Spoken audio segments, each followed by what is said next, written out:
Hello, and today I'm going to cover the capture module and use it to time the time between button presses. Hopefully that makes sense. The hardware connections is a button connected to RC1 or capture pin 2 with a pull-down resistor. Now let's go over the datasheet. Now the capture module uses the same register as the PWM, and the only difference between the two is bit 5 and 4 is completely unused, bit 7 and 6 is unimplemented as per usual. Bit 3 to 0, the mode select is set to 5 to capture an event on every rising edge. Now the capture module has two registers that store the time value, which is capture and compare register low and capture and compare register high. Now the capture module uses either timer 1 or timer 3. I'm going to be using timer 3 for this example. Now the capture and compare pin needs to be set as an input on the tris registers, which would be tris register C RC1. Now this is a block diagram of the capture module and how it works internally. Now we're going to have capture pin 2 set as an input. We're going to have our prescaler set to 1 on the capture module. Then we have the selection of which capture module we are working with. Then we have our edge detect if we have either a rising edge or a falling edge. And if any of these detections are true, we are going to set the interrupt of the capture module 2. Then we have our timer source select bit, which just determines which timer we are capturing from, in this case timer 3. And then if timer 3 is enabled, capture the value of timer 3 high and timer 3 low into capture and compare register high and low. Now we're going to go over timer 3. Now the timer 3 module is very similar to the timer 1 module. You can have a look at how to set up the timer 1 module in one of my previous videos. Now in the timer 3 register, we are going to have the 16-bit read-write mode enable bit. We are going to set it as two 8-bit operations. Then we have the clock source select bit on bit 6 and 3. Now note these are two different bits, so you're going to have to set them separately in the code. We are going to have it as 01 to have timer 3 as the time source for capture module 2. Then we have our prescaler select bit, which we are going to select as a 1 to 2 ratio. Then bit 2 we can ignore. And then we have our clock source select bit, which is going to be set as the eternal clock, and that's why we can ignore bit 2. And then we have bit 0, which turns the timer either on or off. Then in our peripheral interrupt request register 2, we have the interrupt flag for timer 3 and the interrupt flag for the capture module 2. And then in our peripheral interrupt enable register 2, we have the interrupt enable for timer overflow 3 and capture module 2. And then we have our peripheral interrupt priority register 2, which has the priority set for timer 3, which we're going to have as a low priority interrupt. And then we have the capture module as a high priority interrupt. Now we're quickly going to go back to timer 3. Now the reason I selected a 1 to 2 prescaler, I will explain here. Now if you had a look at my timer 1 tutorial, you have a good idea what this is. First we have our time per cycle, which we need to calculate. And then our time per cycle times our prescaler times the number of bits we have in the register minus 1 will give us the time per overflow on the timer. So relative to timer 1, we just change this value to 2 to the 16th minus 1 because we are using a 16-bit timer. Then we have 0.5 microseconds as our time per cycle, and then 0.5 microseconds times 2 times 2 to the 16th minus 1 is equals to 65,535 microseconds per overflow. And then our time per tick is equals to the time per cycle times the prescaler, which gives us 1 microsecond. Now let's start coding. Now a quick overview of the code is, first I have my interrupt priority function set up here. Then I have a print buffer to print out whatever I need. I've set the internal oscillator to 8 megahertz. I have the whole tris B as output and then set to low.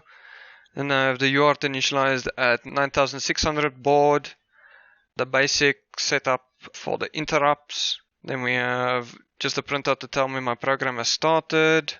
Then I have my infinite loop, and then we have the two interrupt priority functions. Now first we're going to start with setting the capture pin as an input with tris C bits RC1 equals to 1. And then we move to setting the capture and compare module with ccp2 bits dot ccp2m equals to 0x05. Now this will set the register to the capture module mode. Now the next thing we do is we set the timer 3 module. We start by setting the 16-bit read-write mode with t3 bits dot rd16 is equals to 0 to set it to two 8-bit operations. Copy this line. We set the capture and compare module bit 2, which is 6-bit, is equals to 0, and then the first capture bit, which will be bit 3, to 1 to set it as the clock source for capture module 2. Next we set the prescaler, which is T3CKPS equal to 1 to set it to a divide 2 prescaler. Then we ignore bit 2, which is the time sync bit. And we say our clock source selected, which is TMR3CS equal to 0 to set it to internal clock. Then we go after our interrupt initialization. Copy this line. And we say TMR3 on is equals to 1 to start the timer. Then next we go to the interrupt priority register 2, which is IPR 2 bits timer 3 interrupt priority equals 0 to set it to a low priority interrupt. And then the second interrupt priority, set the capture and compare module equals to a high priority interrupt. Then we go to the interrupt enable registers, which is PIE2 bits timer 3 enable equals 1. And then second one is the capture module enable bit equals 1. And then we go to our interrupt functions, and in our high priority interrupt function we say if PIR 2 bits capture and compare flag equals to 1, execute this function, and then inside the function we reset the flag and change the equivalent to equals. And then in our low priority interrupt we have PIR2 timer 3 interrupt flag is equals to 1, execute this in the low interrupt priority and reset the flag to 0 when done. Now we quickly compile the code. Alright, no errors. Now let's get to timing a button. First what we want to do is add a define, call it time per overflow, and that's the microsecond calculation we had earlier, which was 65535U as an unsigned number, and that will be in microseconds. And then we copy this line, then we add time per tick, and that is 1 microsecond per tick. Then we add a structure.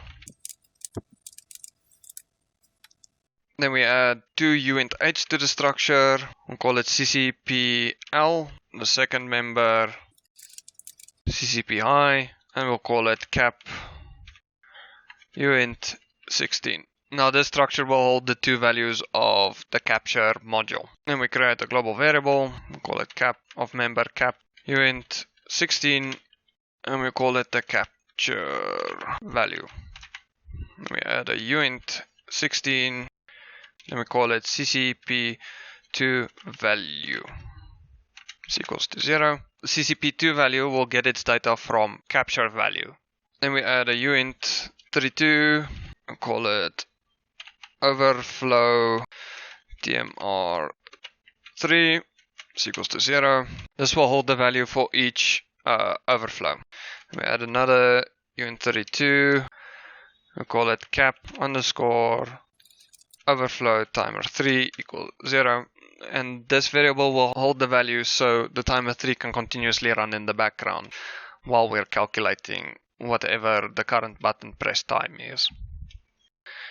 Then we add a bool, we call it new time bool equals false, and that's it for variable declarations. And then just in our main we say uint 32 underscore t equals time underscore ccp equals 0. Now we're going to add a function that returns a uint32. We'll call it time after capture. We'll pass it a variable of uint32.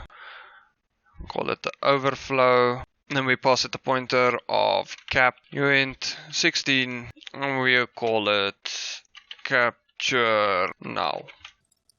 In this function we add a uint16 and we call it cap value equals 0.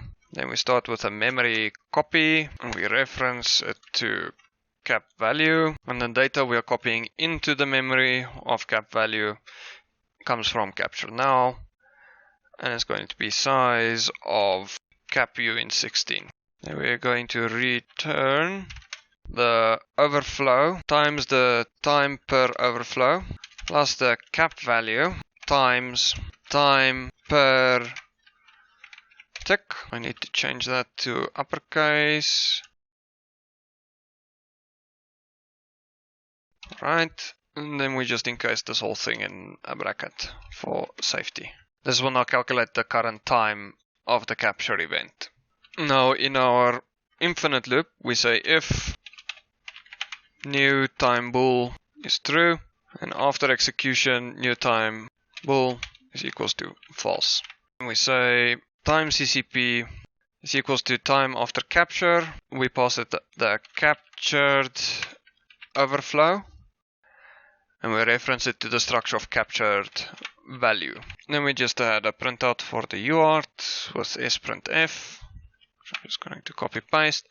The only thing is I divide the capture time by 1000 just to print it out as milliseconds instead of microseconds. And I use 10 spaces for an unsigned variable. Now in a high priority interrupt we start with cap overflow timer 3 is equals to overflow timer 3 to save the value. Then we say capture value. The capture value low is equal to CCPR2L, which is the low register. We copy this line, we change it to the capture value high and capture value high register. And we set timer 3 overflow to 0 to reset the variable. And then we say new time bool is equals to true to tell the main loop we have new data for it. And then timer 3 is very simple. We just add overflow timer 3 increment by 1 so that we know when our data has been incremented. We do a quick compile. Compiler's happy, so we can program the PIC. Now as you can see, every time I press the button, time is displayed between presses. Now note, because I'm not debouncing, the time is very erratic. But if we can get a good capture, 1, 2, 3. You see, we have 3.33 milliseconds between presses, and I'm going to try again. 1, 2, 3. You see, that's debouncing, plain debouncing error. And that's a basic introduction to using the capture module on a PIC. Any code that I have written will be shared on my Git. A like, share, comment and subscription would be greatly appreciated. Any parts that I have used will also be linked down in the description. Thank you. Have a nice day.